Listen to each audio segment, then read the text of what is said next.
আজকে মার্চের ১ তারিখ। আর আজকে থেকে আমার শুরু হলো পাওয়ারম্যান মালয়েশিয়া ২০২৫ ইভেন্টটার জন্য অফিসিয়াল ট্রেনিং প্ল্যান। এবং আজকে আমার ফার্স্ট দিন হিসেবে আমার সেশনে ছিল ইজি রান। তো ইজি রান যেহেতু, তো রানিং এ যাওয়ার আগে কিছু ওয়ার্ম আপ করতে হয়। তো আমি সেই ওয়ার্ম আপটা করছিলাম এবং ক্যামেরার পিছনে যিনি ছিলেন উনি একজন রানার। আর উনি হচ্ছে আমার আগামী ১ মাসের ট্রেনিং পার্টনার হিসেবে থাকবেন। অর্থাৎ আমি যেসব ট্রেনিং গুলা করার চেষ্টা করব, উনিও আমার সাথে আমার ট্রেনিং এ উনি হচ্ছে যুক্ত থাকবেন। পাশাপাশি উনারও ট্রেনিং হবে। তো চেষ্টা করব আমার প্রতিদিনের জার্নি আপনাদের সাথে শেয়ার করতে, আমার অভিজ্ঞতাগুলো শেয়ার করব আপনাদের সাথে। ভিডিওতে আপনারা যাকে দেখতে পাচ্ছেন উনি হচ্ছে আমার রানিং পার্টনার। তো আজকে আমার সেশন এখানে কমপ্লিট করলাম। এখন আমি আপনাদের সাথে একটু গল্প করব। হাই, আমি প্রভাত চৌধুরী। হাই, আমি আশরাফুল।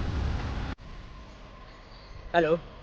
আহ, আজকে থেকে হচ্ছে আমার ট্রেনিং প্ল্যান শুরু করলাম। আপনারা সবাই জানেন যে আমি আগামী জুন মাসে পাওয়ারম্যান মালয়েশিয়া ২০২৫ ইভেন্টে অংশগ্রহণ করব।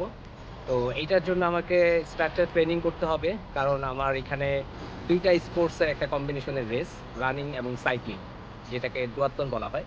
তো খুবই কম্পিটিটিভ একটা রেস। আমি ক্লাসিক ক্যাটাগরিতে পারফর্ম করব।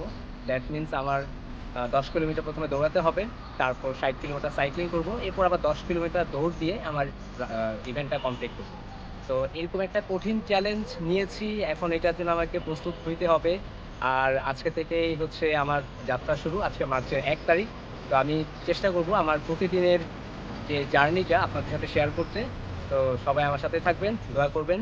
আর এবং আপনারা এটাও জানেন যে আমি আমার এই পাওয়ারম্যান মালয়েশিয়া ২০২৫ এর জন্য আমি স্পন্সর খুঁজছিলাম। তো এখনো পর্যন্ত আমার সেই স্পন্সর খোঁজার যাত্রা এখনো চলমান আছে। তো যারা স্পন্সর হতে চান আমার, অথবা যারা আমাকে সহযোগিতা করতে চান, তো আপনারা আমার ফেসবুক পোস্টে পিন পোস্ট করা আছে, আমার কমেন্টে লিঙ্ক পাবেন। আপনারা সেখান থেকে বিস্তারিত জানতে পারবেন যে আমি কিভাবে স্পন্সর জিনিসটাকে কালেক্ট করছি। তো আশা করছি আপনারা সবাই আমাকে সহযোগিতা করবেন। Thank you.